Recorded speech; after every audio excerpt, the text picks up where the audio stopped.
So welcome to this launch of The Teacher's Room by Lydia Stryk.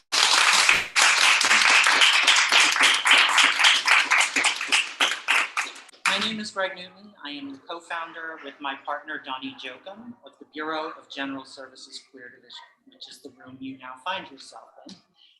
And we have Austin and Debbie volunteering tonight to help us produce.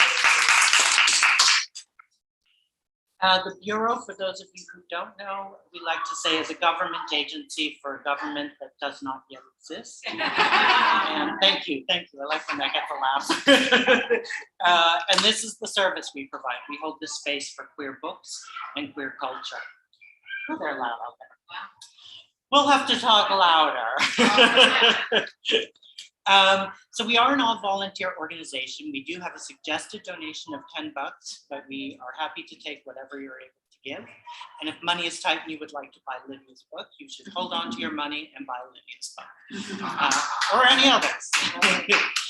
So I'll pass that around. There's change in there. And you can just pass it on back.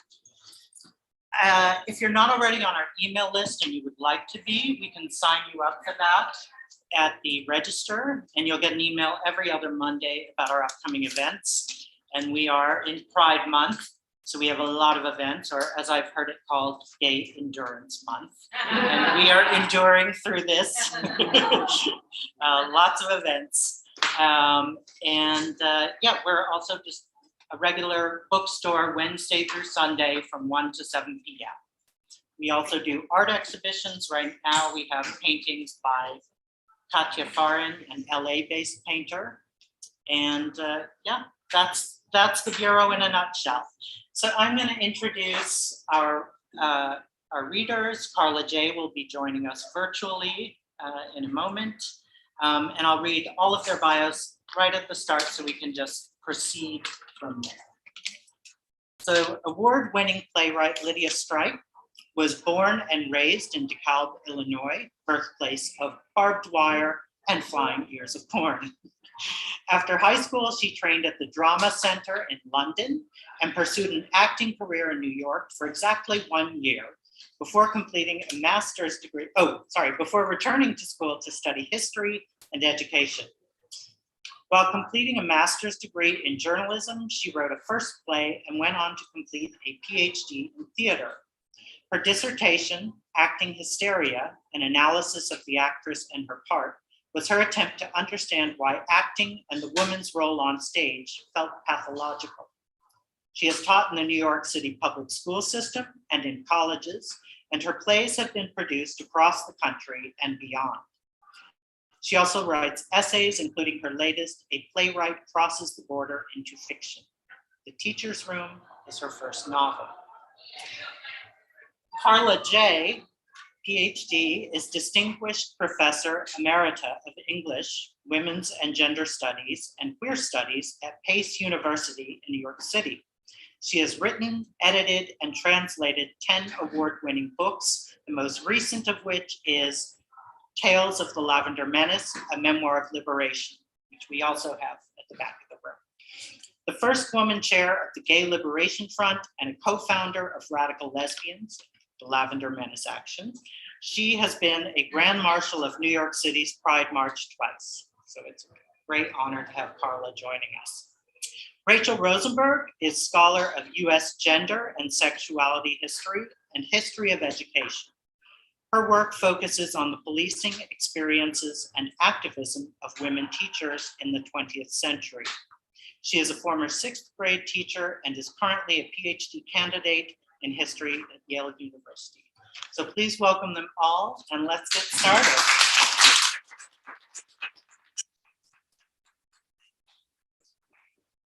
Welcome, everyone, to this book launch for my novel, The Teacher's Room. I want to first thank Greg for this amazing space and the concept behind this bookstore, which I find remarkable, that anybody in our community can hold an event and have a place to share whatever they are doing. I think that's beautiful.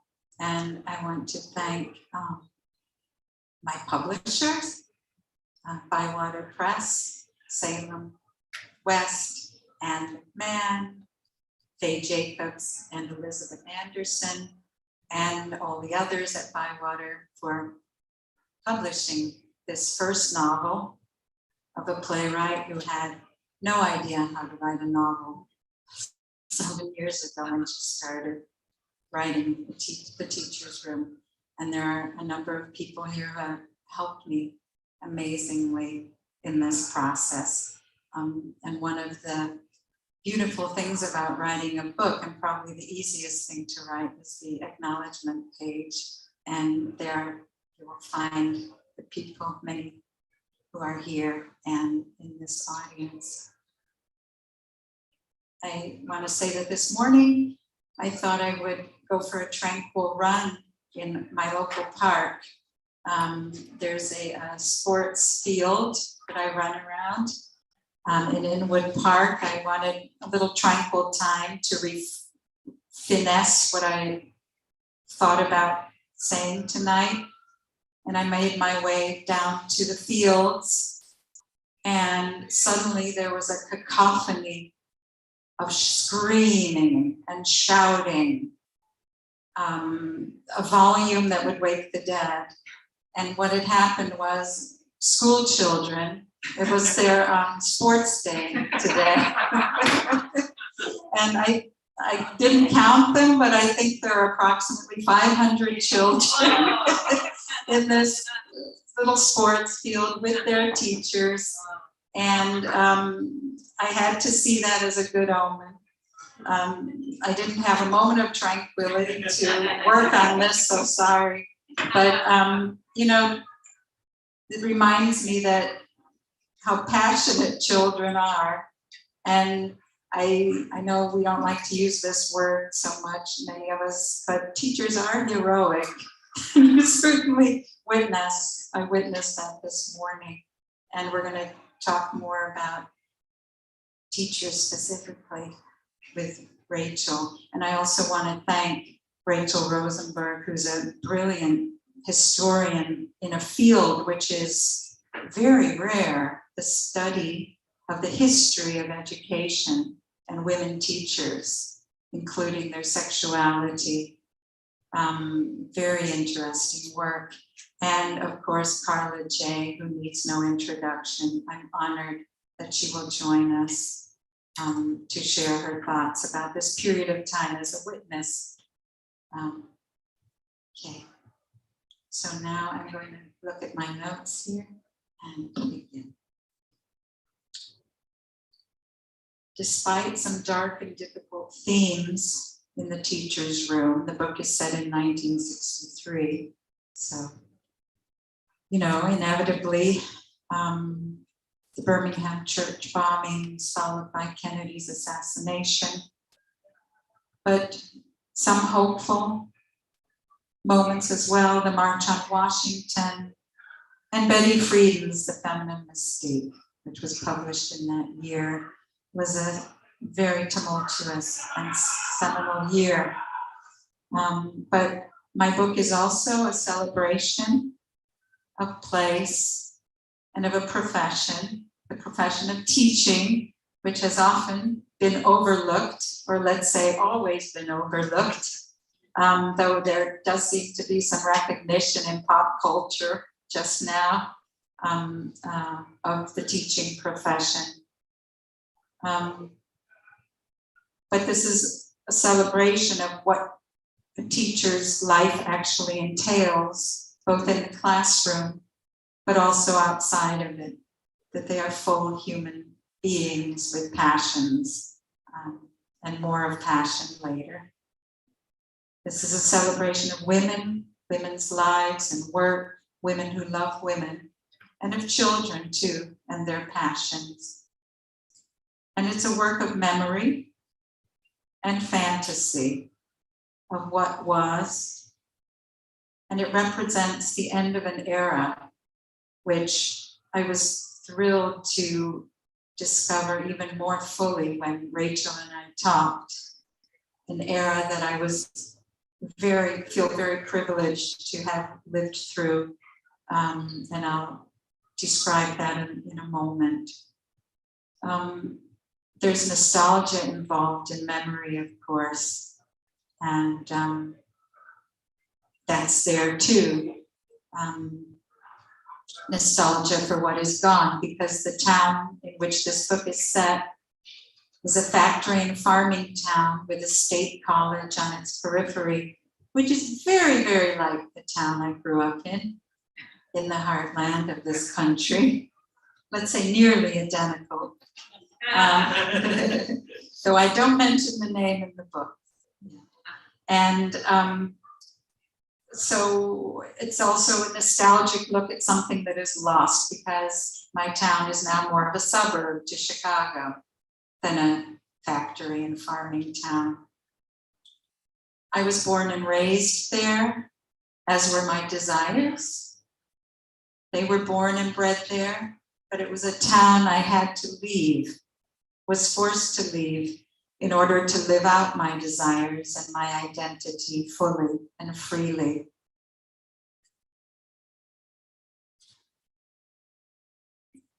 This town and this time is a jumping off point for a fantasy, a fiction, about the lives of women school teachers in a school nearly identical to the one in which I went to school through grade 6. The classrooms, the classroom, the teacher's room, which plays a pivotal role in the story. And I want to say now, speaking of the end of an era, that I was taught through 6th grade, almost exclusively by women in late to middle age through and older, who were single, or more to the point, unmarried, without one exception. And I loved and I feared them by turns. And I'm going to stop a moment now and read a little from the beginning of the teacher's room.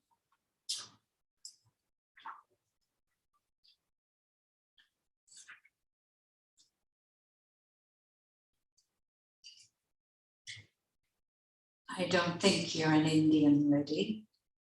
The girls titter, the boys let out war whoops.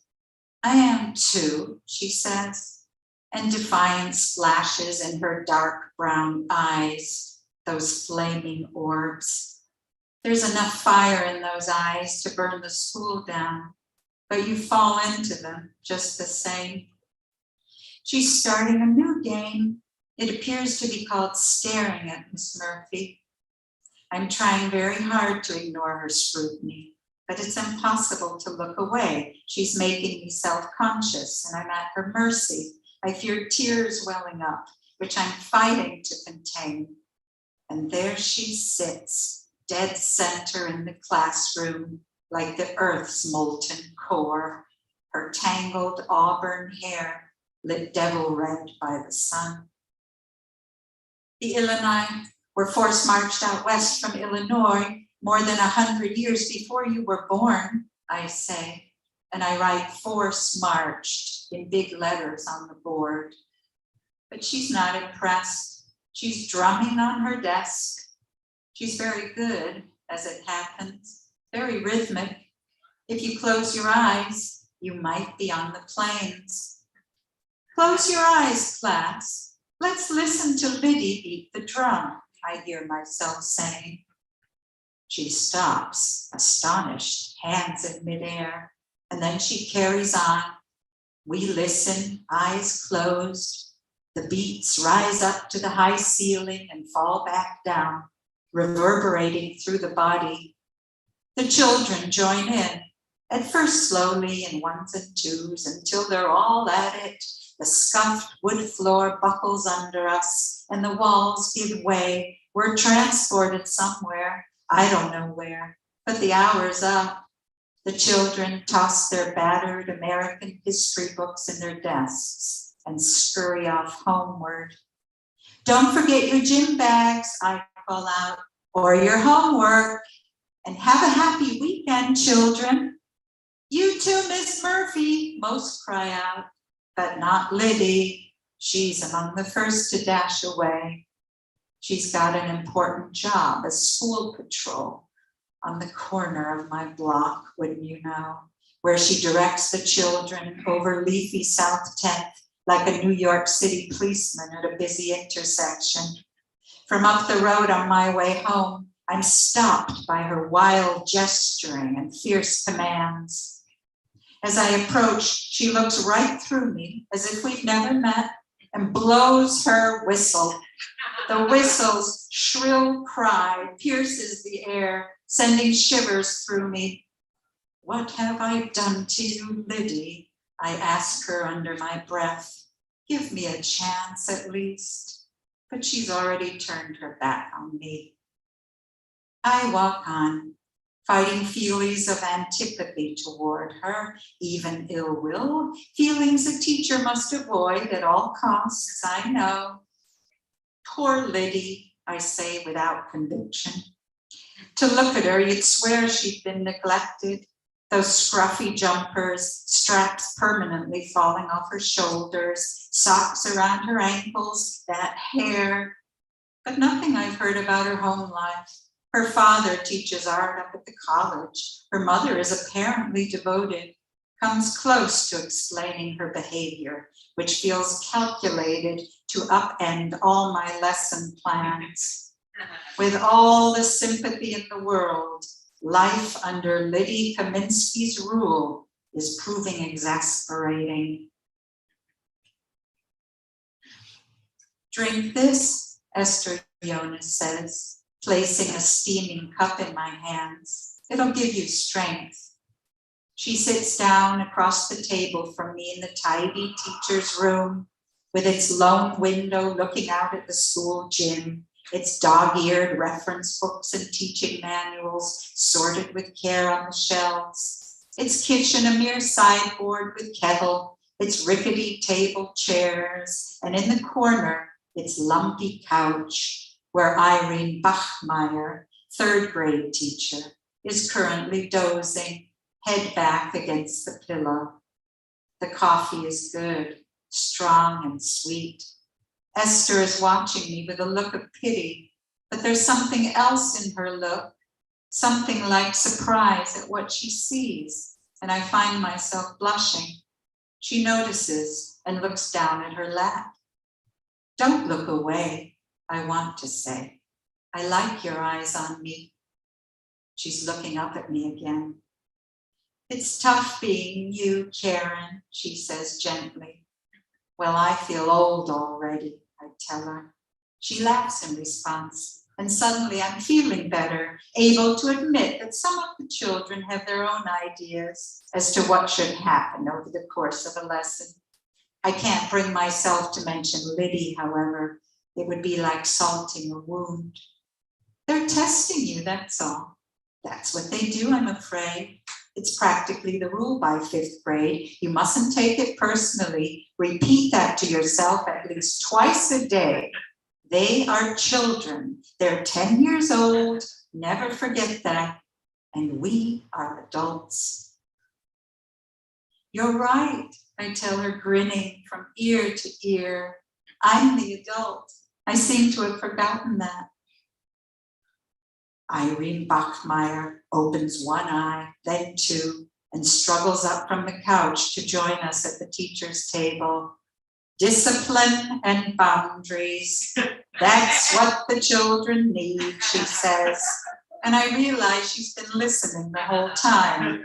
You must establish order, Karen. Only then can learning take place. Esther is speaking up, relieving me. She's not afraid of anyone, it seems. Well, generally speaking, we want to widen the children's horizons, turn them into good and useful citizens, don't we? Isn't that the teacher's role? Not to shut them down.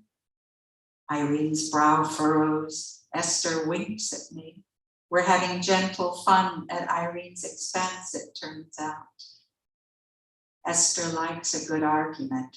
I could listen to her for hours, I'm sure of it. Her voice is melodious with a lilt from the old country, but there is something decidedly exotic about her that I can't quite place. Her hazel hooded eyes, fine prominent nose, and full lips. Her dark brown hair bound in a French twist at the nape of her long neck. Today, she's wearing a knit suit with 3/4 sleeves. It's camel, the color of the desert, with a small collar and a belted waist. The suit clings to her body, which is thin, but her arms are muscular and covered in bracelets that slide up and down like musical instruments. Her manicured hands, almost outsized in appearance, are adorned with rings, and there's a delicate gold chain around her neck, but its pendant is tucked in, hidden from sight, as is so much about her. She pulls you in with her warmth, and there is a tentativeness and humor in her eyes. And yet there's something private, even guarded, in how she carries herself, how she chooses her words. I'm dying to find out more about her. And if truth be told, to have her to myself. I could ask her over for dinner runs through my mind. Well, one day. I've got too much to learn before I can even think of socializing. As dusk falls, school books unopened on my desk, I stop staring at the old elm outside the window and find Esther Jonas in the telephone book. I take the liberty of giving her a call. Hello, she says. Her voice is softer than I remember and warm with sleep. It's Karen Murphy. Karen, what a lovely surprise, she says, but she doesn't sound surprised to hear from me. I was wondering if I could see you this weekend. My voice sounds anxious, more earnest than I intend, as if I've dialed emergency. Well, it is a matter of life and death in a way. Is everything all right, Karen? She sounds less concerned than amused, I think. It turns out she has plans already, but she's inviting me along. She was thinking of asking me anyway, she says. Esther is taking me to Chicago. She has friends there, also teachers. We'll take a walk along the lake and then meet them for dinner. I put the phone down and float back to my desk, set to work on the founding fathers with new purpose, find myself humming. And then just one more. After a thrilling adventure in Chicago and more drama in the classroom, because Karen's lessons never go as planned, in great part thanks to Lydia, and scenes in the teacher's room in which more teachers are introduced. This happens. Esther and I are having dinner at my place. I've got her here in my clapboard house, just where I wanted her. We're sitting at the kitchen table, just as I imagined it. Dusk enters through the open door. It's unusually warm. Esther slips off her cardigan and smiles at me. She fans herself and laughs. She's biting the nail of her thumb and watching me. I grip the sides of my chair to stop myself from climbing over the table. I'll kiss her at the first opportunity, I'm thinking. I'm in love, and I'll tell her as much when the moment is right. These are my thoughts, but what I say is, I've created a lesson plan on the origins of man. Oh, she says, surprised, and she's her old self again, confident, in charge. Don't mention evolution, whatever you do. Why not? Well, it's not against the law in this state, but you'll spare yourself a lot of bother if you avoid the subject. What she means is there are church groups in town who refuse to accept that we come from the apes, including some parents in the PTA. They've been fighting evolution all the way to the state house, but I won't let their ignorance stop me.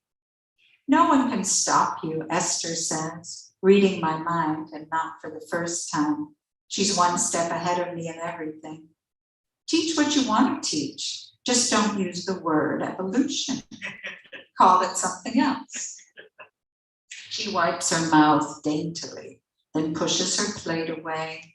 She looks down at her hands, which are now clasped in her lap, and then up at me. She seems to be expecting something, dessert perhaps, and I'm kicking myself that I didn't stop at Davison's for a cake on the way home. Shall I begin in the sea or on the land? What do you think, Esther? I ask, as if words have any meaning at all. Esther smiles and frowns at the same time. I don't want to talk about work, dear Karen. Is that all right? Of course, I say too quickly. Or anything outside this room. No, I say, shaking my head vehemently. I get up and close the door and sit back down. We sit in silence, watching each other. I just like to look at you if you don't mind. No, I don't mind. The only sound is our breathing, which is heavy. I feel her chest rise and fall in sync with mine. Esther places her strong, jeweled hands on the table. I do the same. Two sets of hands reach furtively for each other. Yes, I am awake, and Esther and I are holding hands across a vast expanse of time and place and a clutter of dishes, wine glasses, and cutlery. You've hardly touched your spaghetti, I managed to say. No. Our hands are clenched now. We'll fall off the earth if we let go. Didn't you like it, the spaghetti? I'll have it in the morning, she says, barely above a whisper. It's settled then. And didn't the nuns teach us patience was a virtue?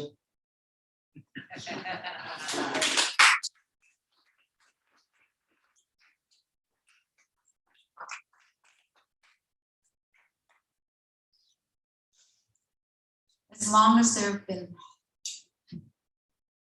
fiction and drama in which women teachers have played a role, the trope of the spinster school teacher has been present. And Rachel's going to share some historical reasons for this soon. The trope of the spinster school teacher maintains that these women teachers were sex-starved women who lived through their children, who had no lives or passion outside the classroom, saints of sacrifice, often to the point of unnatural attachment. Or else they took revenge for their unfulfilled lives out on the innocents in their care. In short, they were culturally diagnosed as repressed, seeking outlets for their repressed passion through the children. And they are often figures of fun, as are all unmarried women and lesbians in much of literature through the ages and even today. And meanwhile, the real lives of teachers have been policed to absurd levels. And I've asked Rachel to talk to us about this and other issues raised in the book. But first, if you don't mind, I'd like to read again a short part of another scene which speaks to this very issue.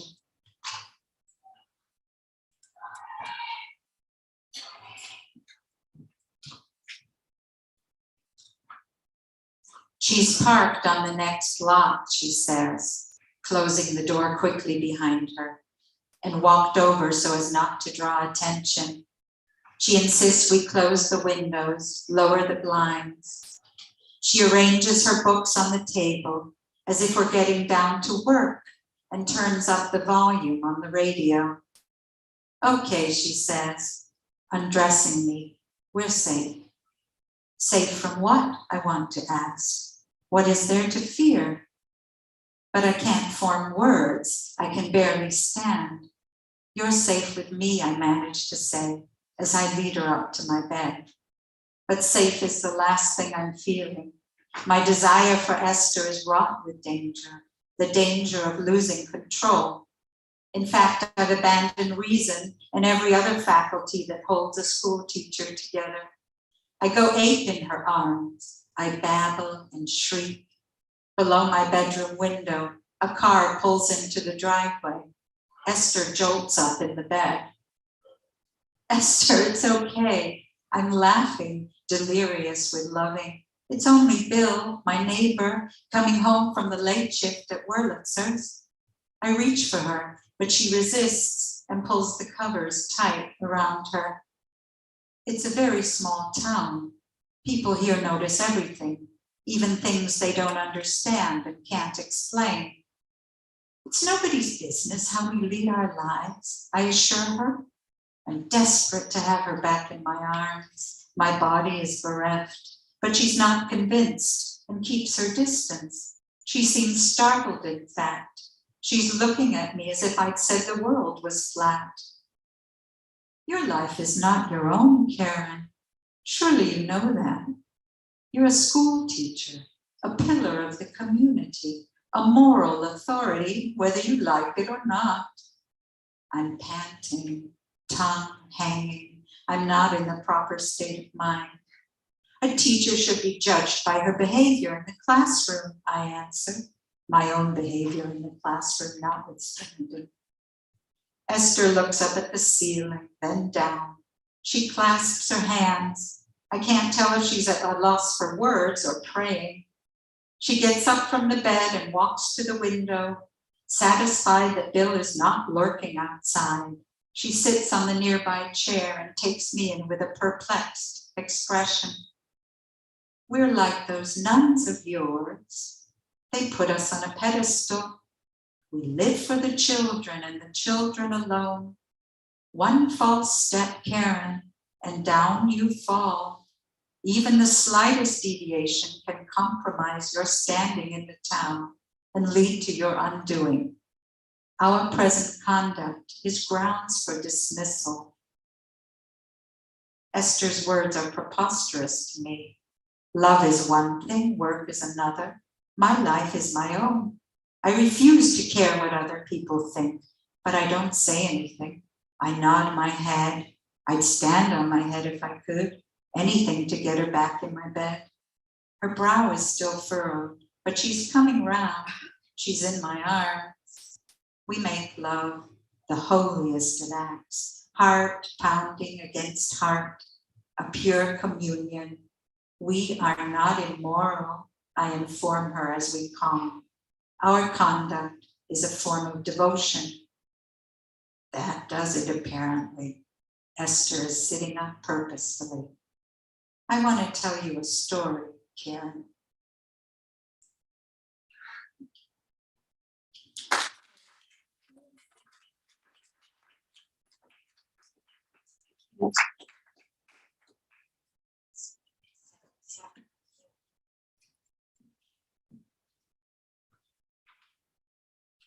I guess I'm filling in the story. I'm afraid my words aren't nearly as nice as Lydia's are. Can everyone hear me? Yes. So Lydia's story is really one about restrictions and control. It's a question of teachers and their lives at school, but also outside of school, and who gets to decide what they can do in any and all of those places. I say that I write and research about the policing of teachers, though of course, policing is a complicated word right now. When we think about policing in schools, many people today are thinking about guns and violence, questions of school resource officers, and what it means to have police in the classroom.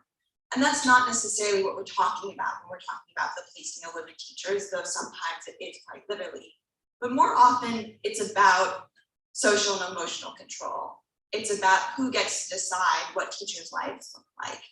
And often the people deciding aren't teachers themselves. It's school administrators, it's policymakers, it's towns and communities, and people who are policing the moral bounds of what they think is and is not acceptable of teachers. And that's changed a little bit over time. In Lydia's book, we're certainly talking about sexuality itself, but there have been many iterations of this over time. Sex, homosexual or heterosexual, has been hugely policed over time. Marriage has been allowed or disallowed, as has pregnancy, pregnant teachers in the classroom. The length of a teacher's hair, the length of her skirt. I'm actually demonstrating right now the problem with schools and knee-length skirts, apparently. Whether or not she went to church, whether she wore lipstick or makeup, what her weight was, and many, many more of these issues have been matters of debate and control over time, particularly through the 20th century for women teachers. And some of them were issues for men as well, but much less commonly. So many of these things connect to sex on some level, threats of sex, ideas about thoughts leading to sex, but they're also basically about control. How much control does Karen have, does any teacher have in the classroom? And we can ask that about her private life, but we can also ask that about curriculum, questions of evolution, and what does it mean to teach about evolution and just avoid the word itself. So as Lydia pointed out, this is a real story about what's really an end of an era. The 1960s, Lydia's own experience and when the book takes place, there are still schools that are all women and all spinster women, but they're becoming much less common. Throughout the first half of the 20th century, many schools, many districts had marriage bans. Married women were not allowed to teach, were not allowed to stay in the classroom. And so for many schools, for many women, if they wanted a career in teaching, it inherently meant giving up the possibility of marriage. And by the 1960s, that's changed in a lot of places throughout the country. Those bans go out mostly in the 1940s and 50s for war, but certainly there's still places, and rural areas tend to be slower than cities to change on this, where you could still have schools of spinster teachers. Because teaching really was a women's profession. It still is to a large extent. About 76% of American public school teachers today are women. But throughout the 20th century, starting in about the 1860s, it really was one of the few jobs that quote unquote respectable white middle class women could do. It was one of the few things that white middle class daughters could go out and earn money on their own before they were expected to settle down and marry.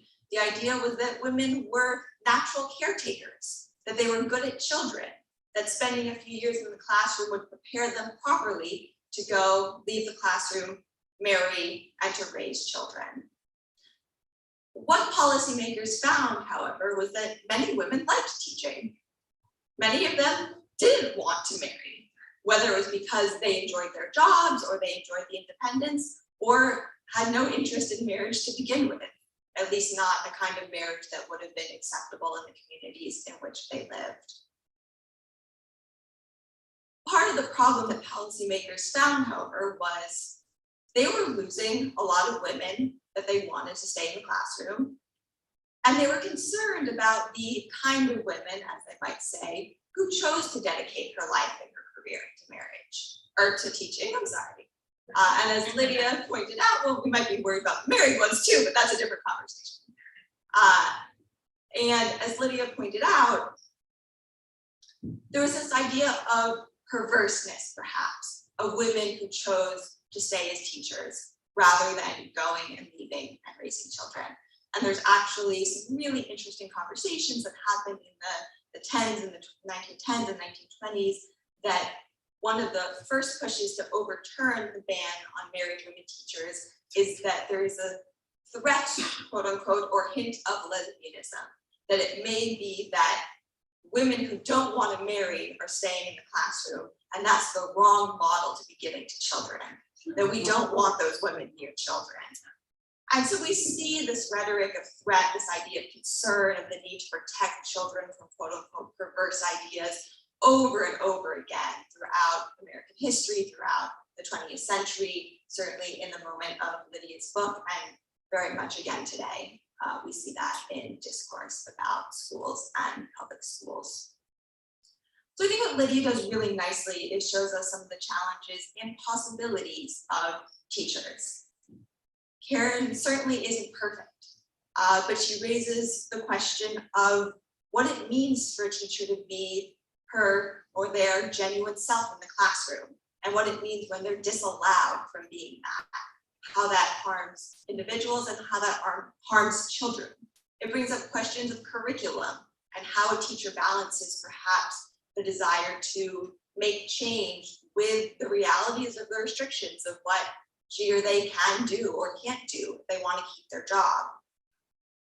And I think that the book really reminds us that as much as there is change, we see cycles of the same challenges. And as much as we see cycles of the same challenges, teachers really do have the possibility to push change. And as Lydia really shows us, these women teachers have for generations really been incredibly powerful figures in their communities to shape images, to shape identities, and to set precedent. And as much as they were controlled, many women teachers and many teachers in general have also fought against those controls, and in doing so can serve as incredibly powerful models to children of what is possible and how the future can be better.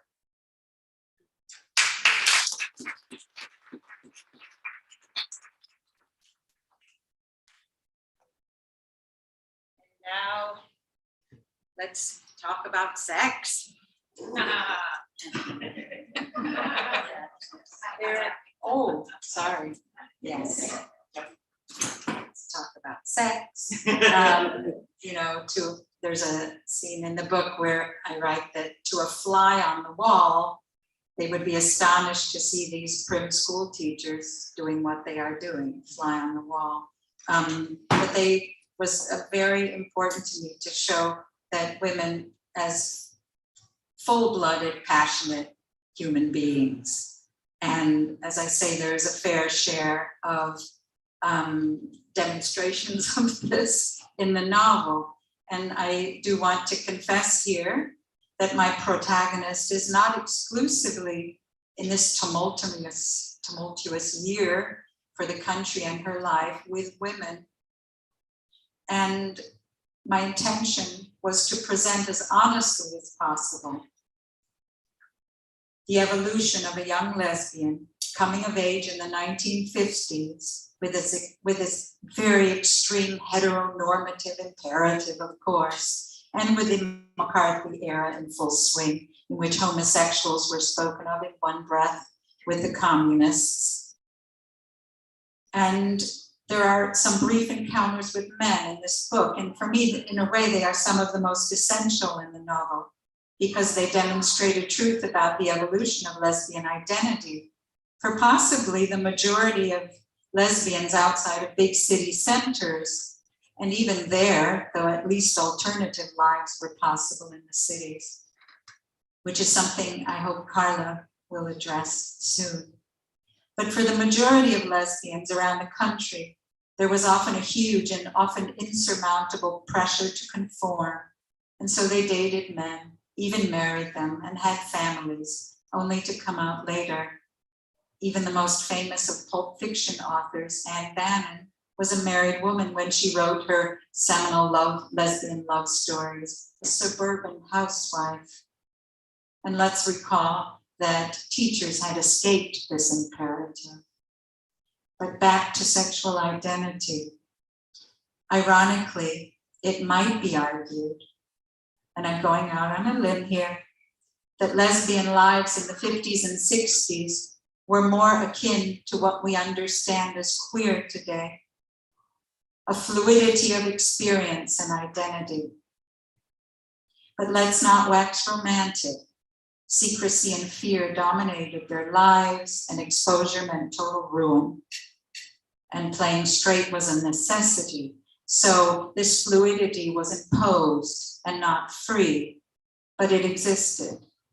And later, as organizations like the Mattachine Society and the Daughters of Bilitis, which plays a role in my novel, a lesbian organization, and then the activists involved post-Stonewall, that's when separatist identity movements of all forms in our culture became dominant, and LGBT people could begin to live the lives as they chose. Karla, can we have Karla now, please? Karla Jay is not only an amazing scholar, but a witness to these times. And as I understood, Karla, you will talk about this, grew up in the 50s and came of age in the early 60s, much like Karen Murphy in my novel, but in a very different place. And Karla, welcome. Thank you. I'm very pleased to be here. I'm so happy to support the launch of this novel. I want to remind people of what the late Madeleine Albright said, that there's a special place in hell for women who don't support other women. So I think we all should get out and support other women, particularly now, in the literary and election season. I grew up, in the 1950s and 60s, and this novel seems, in many of the social issues it raises, extremely, and usually relevant, in that some of these issues have come back to haunt us, like the Cold War, which was so prevalent, in the 50s and 60s. And of course, the Soviet Union collapsed in the early 90s, and here we are again, back in the Cold War again. But one of the things that happens in the novel is, an exercise in duck and cover, which I can't see the audience, but I'm sure there are many in the audience who may be old enough to remember these kind of ridiculous exercises in which we in school went under our desks with our rear ends sticking out, hoping to protect our heads against being nuked while our butts were sticking out. And we were also in my school taken down to the basement, if we were given enough time, to survey drums of water and K rations that we would be living on if the Russians did get to us and we survived to get down to the basement. I often thought, I hoped I didn't make it down there when I surveyed the food that we were going to live on. So that's what it was like. One of the things that's interesting is this, the fact that for school children, whether it's the Russians, the man who stands in the raincoat outside the school fence and, supposedly is this big perp, for children, even though really it's someone at home known to the child who is the molester. There is always a menace for children. And we, as queers, are often that menace. And we can see that today as, trans people and queer teachers, lesbian and gay teachers, we are really being held up again as the villains in schools, being accused of teaching things that really are not taught in K through 12. So these things, they go around. They weren't true in the 50s and they're not true now. But the difference being, I think that in the 1950s, that teachers were more likely in the 50s and 60s and even the early 70s to be dismissed for what was called moral turpitude. Something which, when I first heard it as a college professor, I thought they were saying moral turpentine. I didn't know what they were talking about. I mean, who talks about moral turpitude? But that was the only way, that people with tenure, that they could get rid of you, was to accuse you of these sexual deviations. And in my long career, I taught at Pace University for 40 years. In my long career in academic institutions, it was primarily women who were dismissed for this, even though men were primarily the perpetrators of relationships with students and with other faculty members. Teachers like Karen in this novel have long been forced to live these duplicitous lives, to pretend to be one person and then to live a secret life, sometimes a life of fear and desperation, and to have to pretend to be someone else. And sometimes in the 50s and 60s, many teachers, as Lydia said, and many other women as well, tried to date and to marry men in order to pass. And, we've all read novels like this. Many of my friends in my generation were married and did have children in heterosexual marriages because they so desperately wanted to pass. The other course in the 1950s and 60s for many of my friends was to enter the convent, and the third path was to enter the military. So the only paths that didn't involve a uniform was to get married and to stay, in a school system or to pass in some job. So it was really, I think it was really quite common. As Lydia's pointed out, the social life for lesbians, particularly rural lesbians, was quite limited in the 50s and 60s. If we think about the economic reality of teachers who have always been underpaid and still are underpaid in our society, many of them had to travel long distances. People who lived in the Midwest or in parts of the South often had to travel hundreds and hundreds of miles to get to places like Atlanta or Chicago to have a social life. It really was quite a difficult life. Karen goes to Chicago. This involved an overnight stay, often in a hotel, and this was not for women who didn't have the wherewithal to rent a hotel room, however modest that hotel room might be.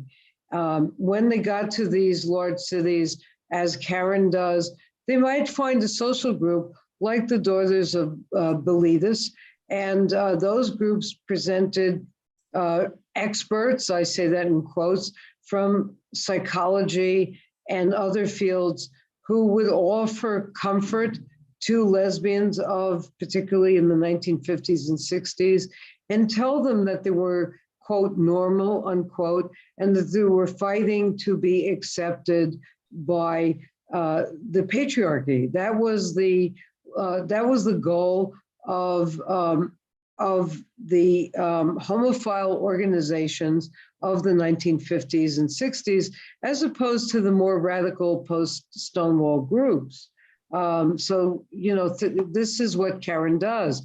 She goes to Chicago, and this was the life that I know many of my friends led. They had one life in the town or small city that they lived in. Then they would pile into a car, get into a car, go to a big city, and have a long weekend. And because these weekends often involved a bar, I think one of the downsides of lesbian life was that alcoholism was much more prevalent in the lesbian community than it was in the heterosexual community of the time. We also traveled in very small circles. There weren't many other lesbians to choose from. And one of the things that we can see in this novel is that, Karen is traveling in a very limited circle in which she's looking around her in her teacher's group, in the teacher's room, to see who might be available. I have often said about the early movement, even in the late 1960s, that there were only 69 lesbians in the United States, and it was done with mirrors. It made us look like a much larger group than we actually were. So we often wound up sleeping, with our friends. We slept with our lovers' friends. We slept with friends of friends, and this is what lesbian life has often been like.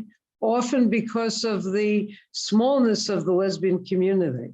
Many good things came out of this as well. Lesbians invented the potluck, by the way. This is not always a bad thing, right? I mean, this is one of the things that has been studied. It's kind of, it's one of these interesting side effects of living a kind of small enclosed life in a tiny circle. The other thing that Karen faces in the novel, and I don't think you're going to, I'm not giving away too much here. The issue of abortion is raised, and again, this has come back in such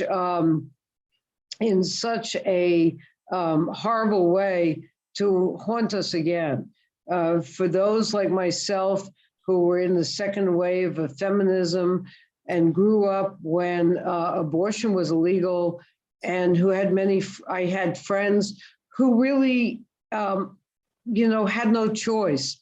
And I had friends who suffered because they had abortions illegally in various places. And I had friends who suffered because they had children. I had one friend who was locked up by her family in the house. She went home pregnant from college, only to give birth at the end of her pregnancy to a stillborn baby. And she never recovered from that. So that many women in the 50s and 60s face these incredibly bad choices. And I'm so fearful now, of course, that women will face this again. And I think it's very brave of Lydia to put this in a novel because, just the A word, the abortion word is just such a charged word. I'm so grateful that she raises this in her book. I want to say that this is a really wonderful novel to read. It's not, one issue after another, but as I think the excerpts kind of can demonstrate, or should have demonstrated, that really, because, Lydia has been a playwright, she really writes great dialogue and the scenes just move along. And I think, this is a great read, but there's a lot more depth here and a lot more to be told about the era that's embedded in the novel. And I think, even though I think readers are going to be swept up with these wonderful characters and the plot and the dialogue, I think that the people who read this book are going to walk away with a sense of some of the things that happened. If you didn't live them yourself, you will walk away with a sense of what it was like in the 1960s. And if you did grow up in the 1960s or the 50s, as Karen in the book does, you're going to revisit this in a very memorable way. Thank you so much for inviting me here. Always great to be at the center, even virtually.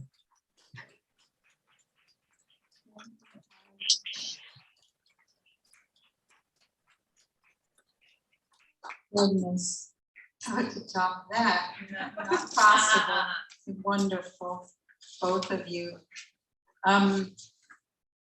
That's all that I had to say and share tonight.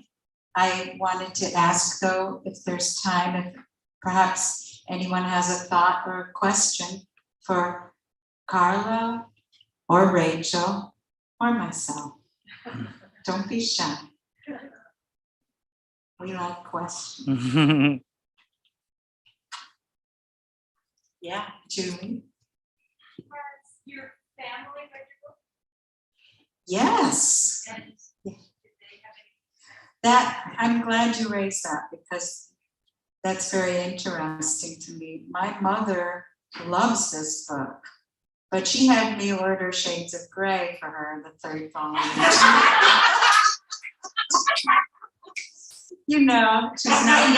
She's 93, by the way. Yeah. I have family members who are more conservative, but who have pulled me aside at various points to tell me about a relative who they cared deeply for, who lived with her woman friend all those years, and other relatives who are more fearful about sharing this book with their circle of friends. And I have my cousin here who's wonderfully supportive. Yeah, does that answer, Julie? Did you have anything in mind particular about that? Just more details. Yeah. Obviously, there's a character called Lydia in this novel. And as I said, there's much memory and fantasy. And beyond family, I'm in a group. I grew up in DeKalb High. Okay, it's out. This is DeKalb. And we have a Facebook group, and I've shared the novel with them. And I've always said, this is a fantasy. It's not DeKalb, it's like DeKalb. In fact, it's possible that some of the teachers are still they're not those teachers, they're composites of teachers of mine. And I think it's really important, though, to make it clear that I've taken reality as a jumping off point. And there is Liddy's mother plays a large role in the book. And as my cousin can probably attest, there are shades of my mother in that character, and my father too. But yeah, that's it. Yeah. I had to write, this was the story I wanted to tell as a novel. So, I wasn't going to let anyone stop me. Anyone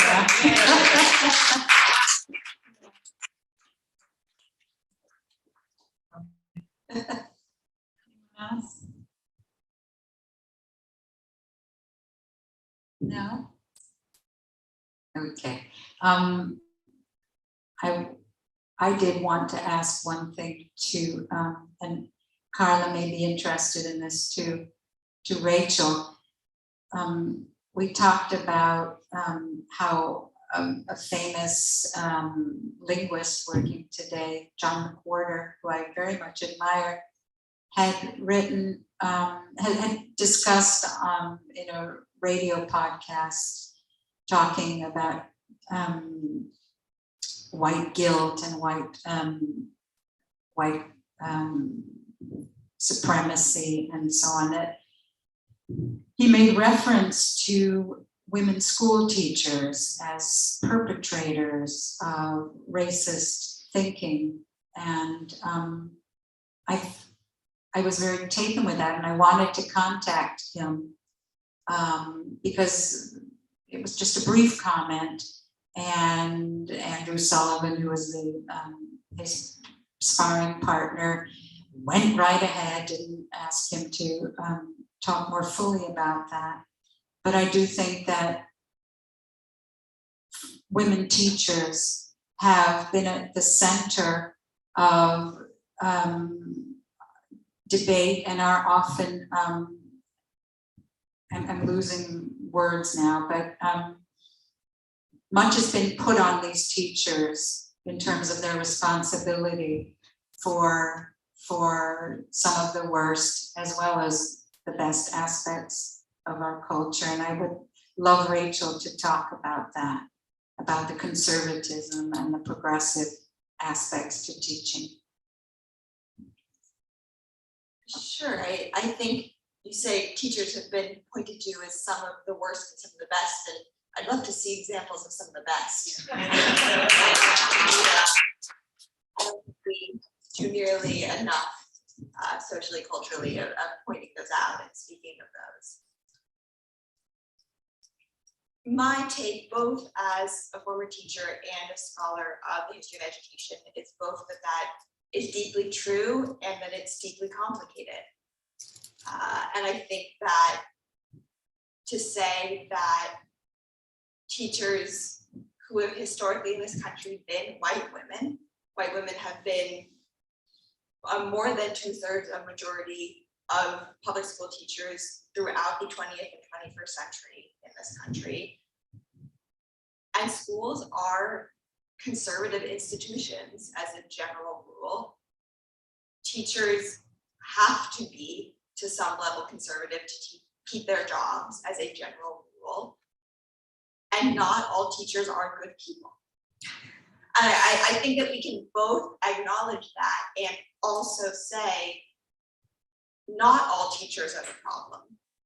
That there are and have been incredible teachers that I think so many of us, and one of the fun things about studying education is that everyone was educated in some way or another. Almost everyone went to school. And if I ask you all right now, who is a really good teacher you had and who is a really terrible teacher you had, most of you could come up with both of those. And I think one of the problems with talking about what teachers are is that teachers aren't a monolith. Teachers are their own experience and their own education and their own belief in what they want and what they think is possible. And just as there's a range of what that means for non-teachers, there's a range of what that means for teachers as well. So yes, I absolutely believe that there are teachers who are white supremacists. I also believe that there's teachers who are doing incredible things and really deeply believe in children and change. I don't know if that answered the question. What's my take on that? You did mention that teachers, and maybe Karla could speak to this, that teachers who were not, they could not go out and protest. Sure, yeah. So I think one of the things that we have to think about when we think about teachers as activists in history is that what teacher activism looks like is going to be different than what activism looks like for someone who's not trying to keep a job like teaching. And so there's certainly moments in the suffrage movement, in the civil rights movement, in many important social movements where we've generally said, oh, teachers weren't part of that. They were too conservative. They didn't care, because it's hard to see them in the big moments, in the marches, because they weren't allowed to be there. And if they were, they didn't have a job the next day. But if we look more deeply, there's many, many ways that many teachers were using their classrooms, using connections, using networks, using their relationships with students to present alternative ideas, to create possibilities, to bring in alternative curriculum. And that is a form of activism too. It's just a different form of activism than what marching down the street might look like. Karla there?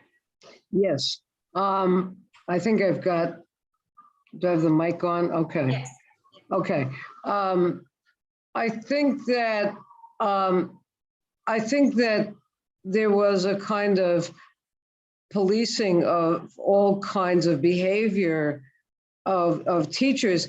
And it's kind of interesting because it's very similar to what is happening, particularly in Catholic and other religious schools today, where there are many LGBT, well, not maybe T, but LGBT teachers in these schools, and they're there, but when it becomes public, when it becomes known, for example, when the teacher gets married today, and there might be a notice in the paper, and someone sends that into the school, that's when the gay teacher gets fired.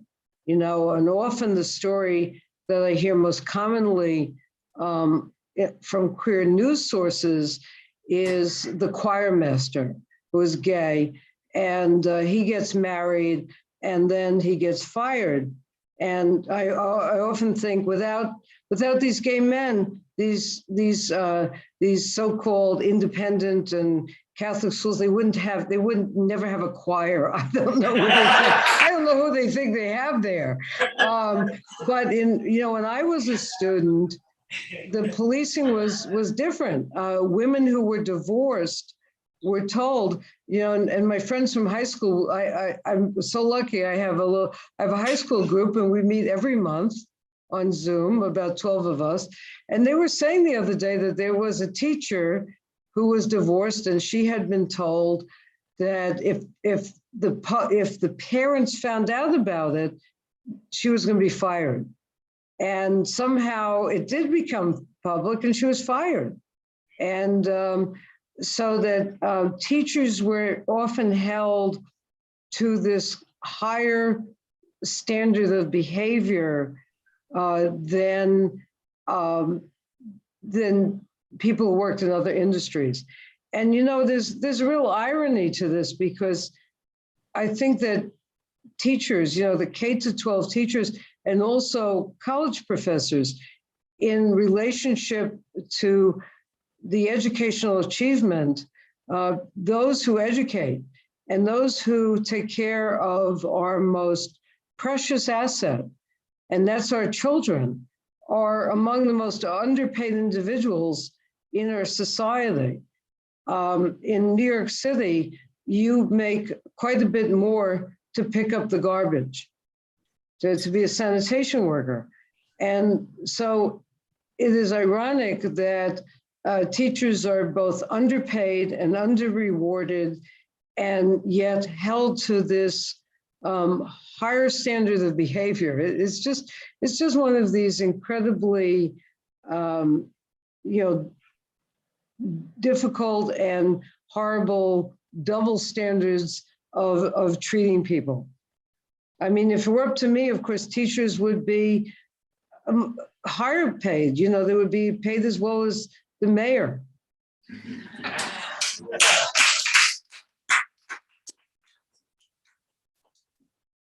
I realize that having written out all these things that I hope to cover in tonight's launch of my first novel, that I didn't write an ending. So my conclusion is that I'm very happy that it's over.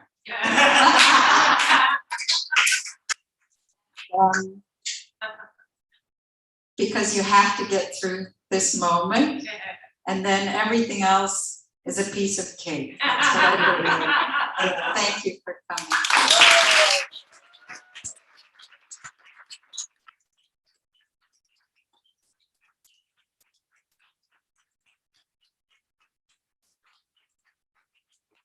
Thank you so much, Lydia and Rachel and Karla. And books are available. Thank you so much.